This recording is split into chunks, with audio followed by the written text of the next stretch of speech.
여러분 안녕하세요. 그러나 특정 유형의 드라이브가 있어도 본체의 부식 저항에는 전혀 영향을 미치지 않습니다. 케이스 하드웨어 자체에 대한 불만은 없습니다. 그러나 페인트 코팅은 내구성과 충분한 두께를 자랑할 수 없습니다. 따라서 몇 년 후에는 칩과 극힘이 크로스오버의 앞부분을 장식합니다.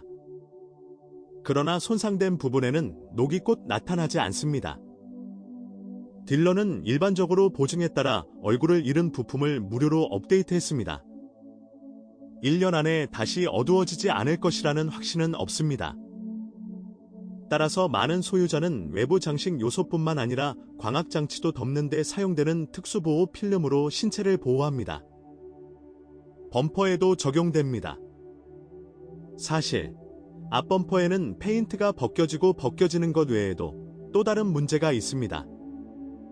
1에서 2년 후에는 허술한 고정핀으로 인해 처져서 날개와 적당한 간격을 형성합니다. 하지만 이로 인해 외모는 크게 지장을 받지 않지만 세심한 주인의 눈빛은 여전히 짜증스럽다. 문이 눈에 띄게 힘차게 닫히는 것에 대한 불만이 접수되었습니다. 딜러는 일반적으로 자물쇠에 두꺼운 윤활유를 바릅니다. 또한 전면 및 후면 와이퍼의 끈을 방해하지 않습니다. 귀뚜라미는 나이가 들수록 그 수가 늘어나 기내에서 귀찮은 존재가 될 수 있습니다. 일반적으로 크로스오버에는 외부 소리와 소음이 들리는 소스가 많이 있습니다. 예를 들어 추운 날씨에 스티어링 휠을 돌리면 스티어링 카단의 고무가 삐걱거립니다. 주기적인 윤활 처리나 결함 부품을 현대화된 버전으로 교체하여 처리합니다. 전기 문제 중에서 실내 온도 조절 장치가 제대로 작동하지 않는다는 점을 강조할 수 있습니다. 추운 날씨에는 기내의 최적 온도를 조정하는 것이 불가능합니다. 딜러는 일반적으로 장치의 제어 장치를 교체했습니다. 캔버스가 가장 많은 문제를 일으켰지만 커넥터의 접촉 불량으로 인해 실내 온도 조절기가 자체적으로 켜지거나 꺼집니다. 결함은 널리 퍼져 있었고 2017년 이후 일본인은 새로운 캔 모듈 장치를 설치하기 시작했습니다.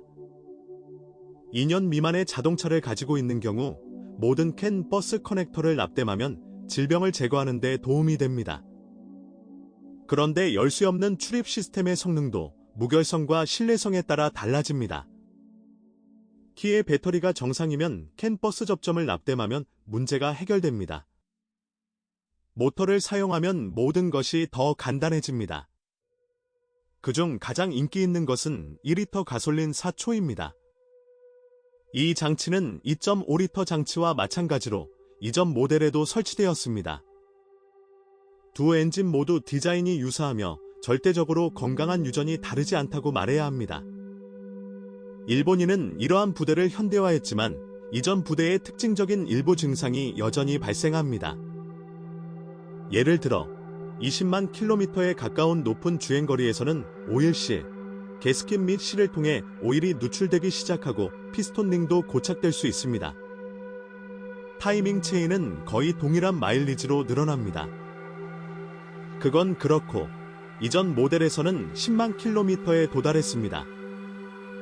오작동의 첫 번째 증상은 추울 때 엔진 시동이 잘 안 걸리고 전력이 손실되는 것입니다. 제때의 오작동을 인식하는 것이 중요합니다.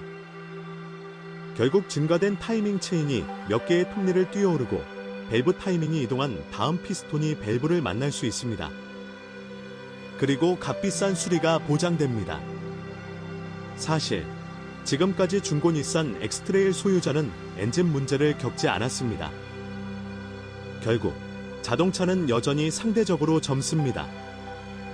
심지어 가장 오래된 3에서 4년 된 사본조차도 10만 킬로미터를 넘지 못했습니다. 고장이나 비용 없이 같은 시간을 보내길 바랍니다. 그러나 엔진의 위험 그룹은 위상, 반전 클러치, 크랭크 케이스 가스 배기 밸브, 유효 속도 및 대량 공기 흐름 센서라는 점을 명심해야 합니다. 이러한 배경에서 터보 디젤이 더 유리해 보입니다. 밀입자 필터에 문제가 발생하기는 하지만 사실상 문제가 없는 것으로 간주됩니다.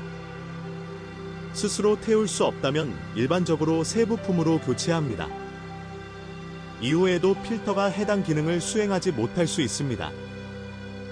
딜러들은 이러한 결함을 우리 연료에 기인한다고 생각하는데 이는 최고의 품질이 아닙니다. 예열 플러그는 매우 빨리 고장납니다. 일반적으로 글로우 유닛 및 배터리와 함께 7만에서 10만 킬로미터마다 업데이트되며 이때쯤에는 충전 상태가 약해지기 시작합니다. 이 경우 발전기에 주의를 기울여야 합니다. 2.5리터를 제외한 모든 엔진에는 6단 수동 변속기가 조합된다. 그것은 매우 신뢰할 수 있고 내구성이 있습니다. 사실 새로운 디젤 크로스오버에서도 후진 주행 시 후진 기어가 떨어집니다. 상자는 보증에 따라 무료로 수리되었습니다. 하지만 두 번째 소유자의 경우 귀찮게 하지 않고 후진할 때 수동 기어박스 레버를 손으로 잡는 것이 좋습니다. 그건 그렇고 20만에서 30만 킬로미터가 지나면 레버 연결이 느슨해질 수 있습니다. 서비스 기술자가 6만 킬로미터마다 오일 박스를 업데이트하겠다고 제안하면 거절하지 마십시오. 유지 관리가 필요 없는 것으로 간주되더라도 상태가 더 악화되지는 않습니다. 전륜구동 변속기에서는 서스펜션 베어링, 카르단 크로스, 전자 클러치를 이용한 트랜스퍼 케이스, CV 조인트 부츠 및 드라이브의 상태를 점검합니다. 별도로 베리에이터를 언급할 가치가 있습니다. 3세대 크로스오버에는 엑스트라닉의 현대화된 버전이 있는데 일본인에 따르면 이전 모델보다 내구성이 훨씬 뛰어납니다. 정기적인 오일 교환으로 4만 킬로미터 이후에는 큰 수리 없이 최대 25만 킬로미터까지 주행할 수 있습니다. 사실 이 기간 동안 푸시벨트와 같이 다소 비싼 소모품을 교체해야 합니다. 그러나 지금까지 이 무단 변속기에서는 심각한 고장이 발생하지 않았습니다. 비행이 계속해서 정상적으로 이루어지기를 바랍니다. 서스펜션과 동일합니다.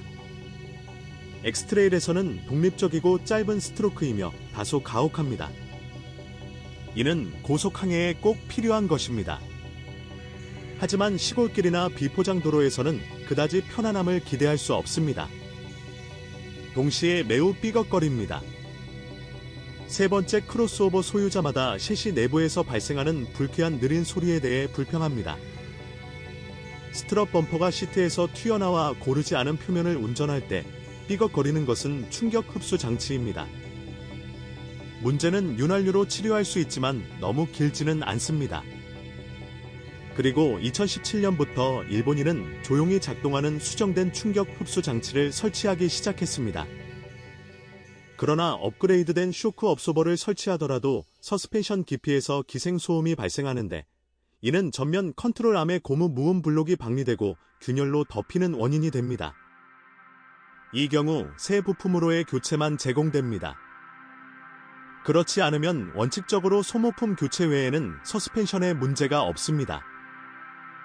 따라서 중고 닛산 엑스트레일은 당신을 실망시키지 않을 것입니다. 이 크로스오버의 위험에 처한 유일한 것은 CVD며 심지어 그것조차 현대화되었습니다. 일본의 주장에 따르면 더 문제가 없고 내구성이 더 좋아졌습니다. 이 비싸고 변덕스러운 메커니즘이 두렵다면 디젤 엔진과 2리터 가솔린 엔진 모두와 결합할 수 있는 수동 기어박스로 개조를 선택하십시오. 그러한 모델이 있거나 있었다면 댓글에서 무엇이 어떻게 깨지는지에 대한 정보를 공유하세요.